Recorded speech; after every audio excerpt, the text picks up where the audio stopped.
the infamous Kaliente. Well, not infamous because I don't think a lot of people know about it, but I know that I catch a lot of hate because of it. If you ever seen me versus Kaliente, you see at the end of the battle, dude tries to hail me up, and I just basically said, "Don't hail me up, pussy." Those are the exact words.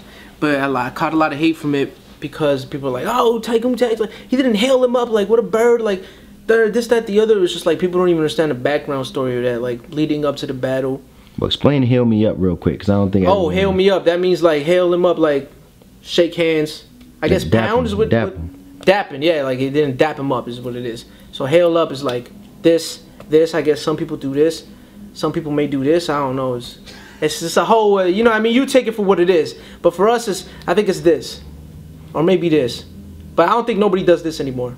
Some people may end it with this. Nah, but anyways, I'm getting away from the story. But before the battle, me and Kaliente, I was just hearing a bunch of shit. Like, Kaliente was my boy before this. Like, that was my boy. Like, he was a dude from New York that had a little buzz in Toronto because he was from New York and he had the New York accent. He would just come up everywhere saying, "Yo, shup, shun," around everybody that was like, "Yo, dog, man, I'm out here chilling," you know what I mean? And then he was the New York dude that came around with the crooked teeth and just talking mad New York, and people just respected him because he had a lot of holes in his do-rag. He had one of those do-rags that had like 1,000 holes in them, so nobody ever seen that shit before. So we were like, "Yo, this nigga has holes in his do-rag and he's from New York?" Like, what? We were just like mad impressed. But then after like 3-4 events passed by, we realized he was wearing the same goddamn do-rag. So we was trying to figure out if do-rag was black from the beginning or if it started off white and it turned black.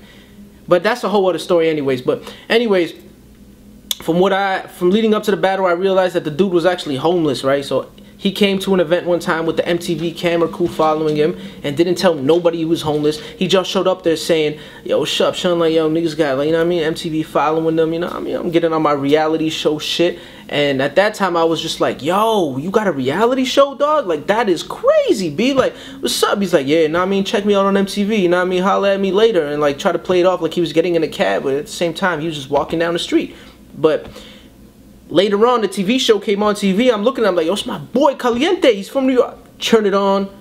It's like, oh, the harsh realities of like homeless people living in Toronto. And you see this boy like with the same goddamn do-rag on, the 1,000 hoes in it, saying, "Yeah, you know what I mean? Like, I was homeless for this time because this, that, the other," whatever bullshit excuse he came up with. So I seen that and I was just like, God damn. So when I seen that, I'm like, yo, the battle came through. I seen the footage. I'm like, yo, I'm going to have all this homeless shit, right? So I guess he heard that I was going to say all this homeless things about him. So he was talking to a few mutual friends that we had. And he was just like, "Yo, that boy Tax, so when I see him, it's on sight. It's on sight. Like, when I see him, I'm swinging on him. Like, fuck that. He wants to talk about my personal life. He wants to talk about my kids. Like, it's on sight. I'm getting him jumped at the event. It's quiet for Tax right now." Okay, cool. I was like, whatever, yo, when I see him, I see him. So we get to the event.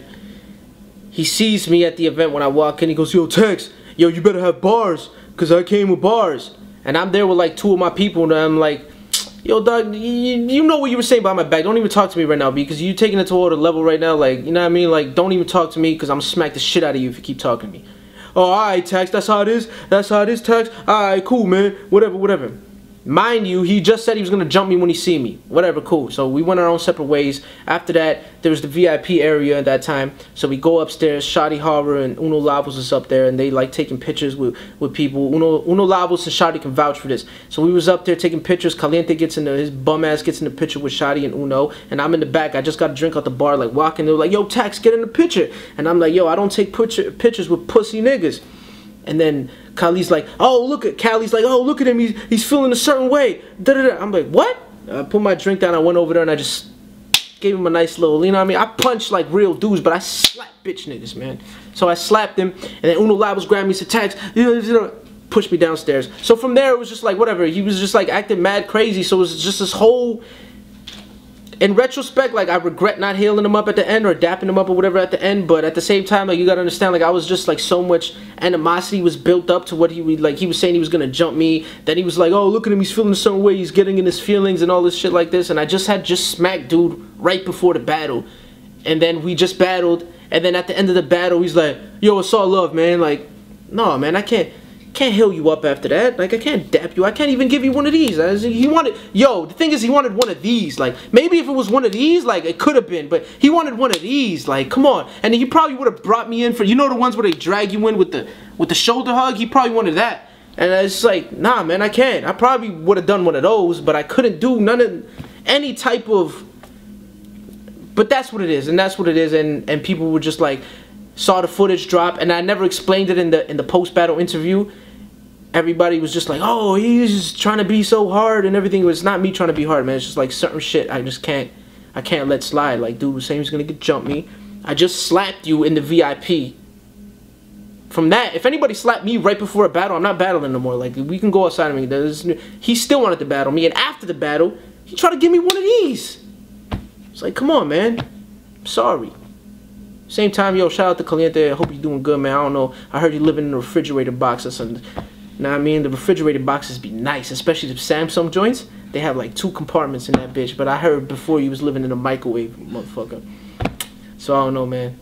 Shout out to you, man. I hope you do good. I'm trying to get you in one of those air furnaces or some shit like that. Like, I hope you get paid and shit like that. Yeah, shout out to the boy Cali, man. What's up?